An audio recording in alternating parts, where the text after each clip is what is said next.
मुझे नहीं जाने दिया। मैं रो रो के कहती थी, मैं अब्बू मुझे एक बार गांव ले जाओ।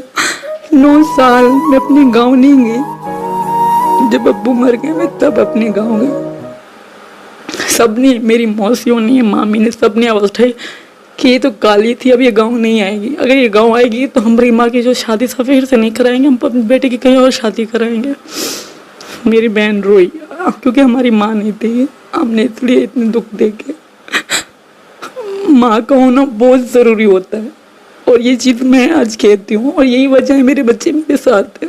जिनकी माँ नहीं होती ना, उनका कोई भी नहीं होता। कुछ भी नहीं था पाकिस्तान में, किसी ने भी नहीं कहा कि सीमा आ जा। मेरी नानी मरती रह गई, मेरी बहन की शादी हो गई, बाप मर गया। कभी मुझे जो कहते तुम्हें गाँव याद क्यों नहीं आता, अरे कैसे याद आएगा जब मुझे धक्के मार के निकालते थे। रवाज है ना बलोच कौम की, वो बहुत गंदे हैं। मैं उनसे बहुत नफरत करती हूँ। मैं अपने बच्चे इसलिए नहीं छोड़ सकती। वो वहाँ दरिंदे लोग रहते हैं, वहाँ बेटियाँ बेचते हैं। लोग कहते हैं बेटियाँ क्यों ले, और पर एक बात बच्चे पैदा करने के, तो वहाँ औरतों से पूछ के बच्चे पैदा नहीं करते। और सच लोग सीमा के सीमा सचिन में देखा गया। सचिन मुझे कोई मेरा एहसास करने वाला नहीं था। एक सचिन था जिसको मेरे रोने से दुख होता था। हेलो दोस्तों, मैं आपकी दोस्त फिर से लेकर आई हूँ एक सीमा हैदर की एक नई वीडियो, जिसमें उन्होंने अपने बारे में बहुत ही अच्छी सच्चाई को बताया है और बहुत दुख भरी कहानी बताया है, जिसमें आपको भी सुन के रोना आ जाएगा। बहुत ज़्यादा ही तकलीफ़ होगा। पाकिस्तान में वो औरतों के साथ कैसा सलूट किया जाता था, कैसा क्या होता था, वो सब कुछ इसमें सीमा हैदर ने बताया है। तो आप भी देखिए, इस वीडियो को कंटिन्यू देखिएगा। आपको बहुत कुछ ऐसी जानकारी मिलेंगी जो अब तक आपको नहीं पता है। तो वीडियो कंटिन्यू देखिए और पसंद आए तो चैनल को सब्सक्राइब, लाइक, बेल आइकन जरूर प्रेस कीजिएगा। वीडियो आगे। हम छोटे से थे, बहुत छोटे थे। 2002 की बात है। तो मेरी मम्मी की डेथ हो गई। मम्मी मेरी फौत हो गई। तो उसके बाद मतलब हम धक्के खाते रहे कि हम 3 बहनें थी, एक भाई था हमारा। हमारे अब्बू बहुत अच्छे थे, जितना कहा जाए उतने ही हमारे अब्बू अच्छे थे।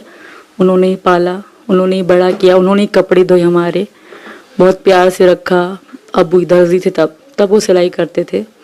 तो मम्मी के जाने के बाद मतलब दुख, कभी सुख था, कभी दुख था, कभी खुशी। एक नानी थी हमारी और एक बुआ टांग से माजूर थी, वो पोलियो हो गया था उनको, वो पाल रही, हमको बड़ा करते गई। तो एक चाचा थे हमारे, थोड़े गुज्जर टाइप के, बहुत जालिम टाइप के।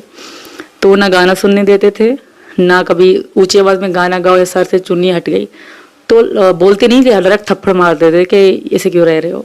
मुर्तज़ा नाम था मेरे चाचा का। वो सबसे छोटे चाचा थे मेरे, थोड़े इस टाइप के थे, मवाली टाइप के थे। उसके बाद जैसे हम बड़े हुए तो उसके बाद मैं किसी को पसंद करती थी। जहीर नाम का शख्स था, उसे मैं बहुत पसंद करती थी। तो ये सब मेरा कज़न ही था, वहाँ गांव का ही रिंद था, रिंद बलोच था वो भी। तो ये बात सब में फैल गई कि इसको पसंद कर रही है, उसे शादी करना चाह रही है। तो सब मेरे मामू चाचू मेरे अब्बू को डांटने लगे कि तुमने ऐसी बेटी क्यों पैदा करी, क्यों रख के बैठे हो। तो मेरे चाचू मामू ने मेरी हैदर से शादी तय कर दी। हैदर दूर के थे, दूर के मतलब तब वो दूर ही कर दे। अगर